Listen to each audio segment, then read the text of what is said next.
And for further analysis, we're joined from Cairo by the international relations expert, Dr. Mohamed Osman. Welcome to Qnews, sir. Now, President Aoun emphasized the army's role in counterterrorism. Can you elaborate on the current threats being addressed?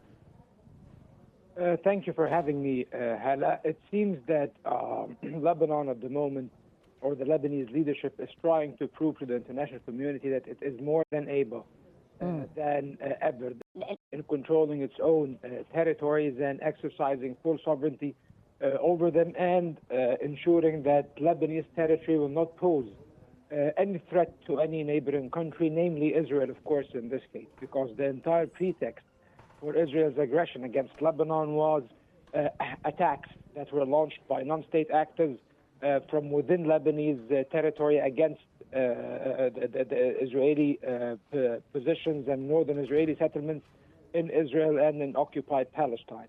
So it seems that President Aoun is trying to demonstrate to the international community, and namely the United States and the Europeans, that his government is more than capable of exercising full control, and he is managing to do just that over the past few months.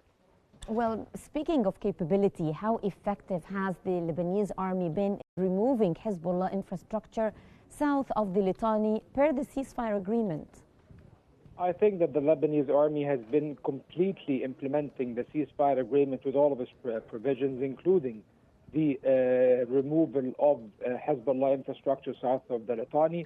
And Hezbollah has been cooperating largely with the Lebanese military in these efforts, in removing many of the missiles, many of the military bases, the tunnels. Many of these structures have been de-established by the Lebanese military, and also UNIFIL has been overseeing these efforts, which means that the UN can assess to the credence or the veracity of these efforts and the effectiveness. So, of course, this does not. So this means that all of the Israeli violations that are taking place in Lebanon right now are completely unfounded and unjustified, because Lebanon is in complete compliance with the agreement, whether the Lebanese government and the Lebanese military led by President Aoun and Prime Minister Salam, or Hezbollah itself. Well, President Aoun insists on Israel's full withdrawal from the 5 occupied positions in southern Lebanon, in compliance, of course, with the U.S. brokered ceasefire agreement. Will the president's call be heeded by the Americans? It doesn't seem that they are being heard very much by the Americans. So far, it seems that the Americans have okayed Israel's occupation of 5 positions, a de facto buffer zone of the Lebanese-Israeli border, unfortunately, which is expanding daily, by the way. Israel every day inches its forces closer to Lebanese villages, taking more land and destroying infrastructure daily. Any attempts even to employ prefab housing in southern Lebanon is immediately targeted by the Israeli military and destroyed, causing civilian casualties. So it seems that the Lebanese president is insisting that Israel own up to its own end of the agreement, so that the ceasefire agreement can stand. Israel seems to have a very convoluted understanding of a ceasefire, meaning that the opponent will cease hostilities and I won't.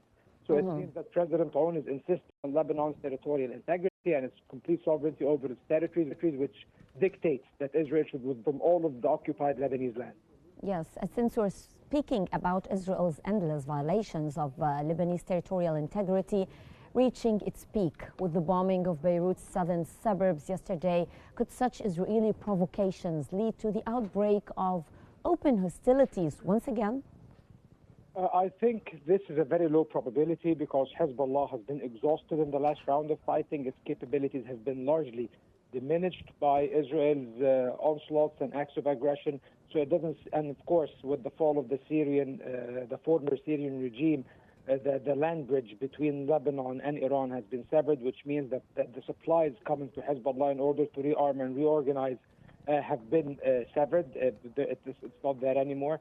So it's highly unlikely that Hezbollah will try to reopen hostilities in response to Israeli provocations. And Israel hopes that Hezbollah would do just that, but I don't think Hezbollah will eat the bait. However, if these violations continue for a considerable amount of time, and Hezbollah is left with no other alternative to defend itself and defend its existence other than opening a front once again with Israel to fight a suicidal war against Israel.